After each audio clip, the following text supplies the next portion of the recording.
10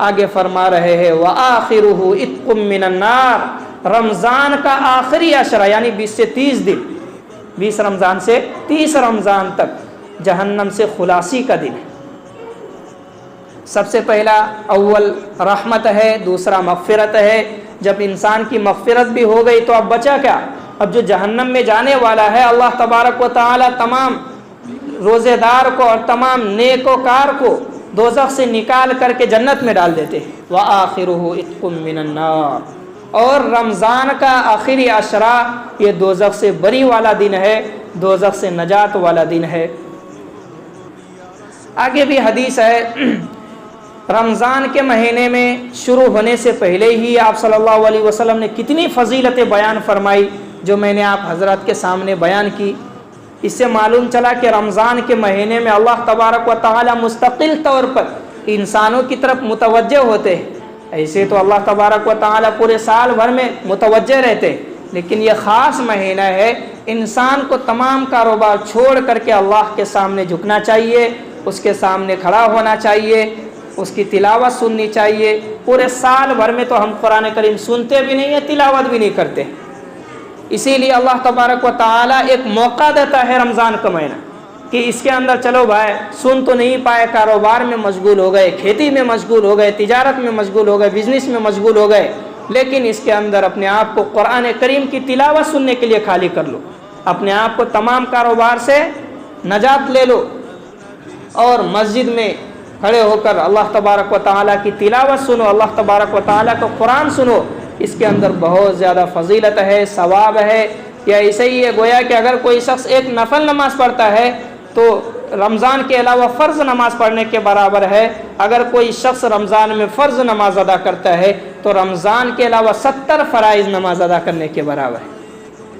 ابھی بتایا، اور آگے آپ صلی اللہ علیہ وسلم فرما رہے من خفف عن مملوکہ آتقہ من النار غفر اللہ لہ، جو شخص اپنے دیکھ کوئی ہوتا ہے مالک اور کوئی اس کا مملوک ہوتا ہے، کسی کی نگرانی میں کوئی کام کرتا ہے، تو اللہ تبارک و تعالی فرما رہے آپ صلی اللہ علیہ وسلم کے ذریعے سے حدیث میں بیان فرما رہے جو شخص اپنے مزدوروں پر تخفیف اختیار کرے گا، جو شخص اپنے مزدوروں کو چھٹی دے دے گا، میں تو آسان ترجمہ کرتا ہوں، کیا کرے گا؟ چھٹی دے دے گا۔ من خفف عن مملوکی، جو آپ کے پاس کام کرتے، جیسے کمپنی ہے اس میں ضروری کام ہوتا ہے تو اس میں چھٹی دے دیا، اس کو اپنی کمپنی بند کر دی، تو اللہ تبارک و تعالی فرما رہے آپ صلی اللہ علیہ وسلم کے ذریعے غفر اللہ لہ، اس کے اللہ تعالی مغفرت فرما دیں گے۔ وَآتَقَهُ مِنَ النَّارِ، اور اس نے جتنے بھی برے کام کیے ہوں گے ان تمام برے کاموں کی وجہ سے جو اس نے اپنے لیے گھڑا تیار کر کے رکھا ہے، جہنم کے اندر آگ سلجھا کر کے رکھا ہے، آگ جلا کر کے رکھا ہے، اللہ تبارک و تعالی اسے اس آگ سے نجات فرمائیں گے، اس آگ سے بچائیں گے۔ اس سے معلوم چلا کہ آپ کے ماتحتی میں جو بھی کام کرتے ہیں آپ ان کے اوپر اتنا زیادہ سختی کا معاملہ نہ کرے، سختی کا برتاؤ نہ کرے، بلکہ انہیں تخفیف دے۔ رمضان میں روزے رکھیں گے تو اس کو سہولت دے، جتنا ہو سکے اسے کرنے دے، اس کے علاوہ اسے اپنی حالت پہ چھوڑ دے۔ نماز کے وقت میں نماز پڑھنے دے، افطار کے وقت میں افطاری آسانی سے کرنے دے، یہ کہنا مقصد ہے اس حدیث پاک سے۔ اس حدیث پاک میں جتنی بھی بات آئی امید ہے کہ ہم لوگوں کے دماغ اور ذہن میں پیوست ہو گئی ہوں گی۔ اس سے کیا ہوگا؟ اگر پیوست کر لیں گے تو انشاءاللہ ہمارے لیے رمضان کی قدر کرنا، رمضان کے مہینے میں روزے رکھنا، تراویح پڑھنا، قرآن کریم سننا آسان ہو جائے گا۔ کریں گے عمل انشاءاللہ؟ بولیے انشاءاللہ۔ اللہ تعالی ہم سب کو کہنے سننے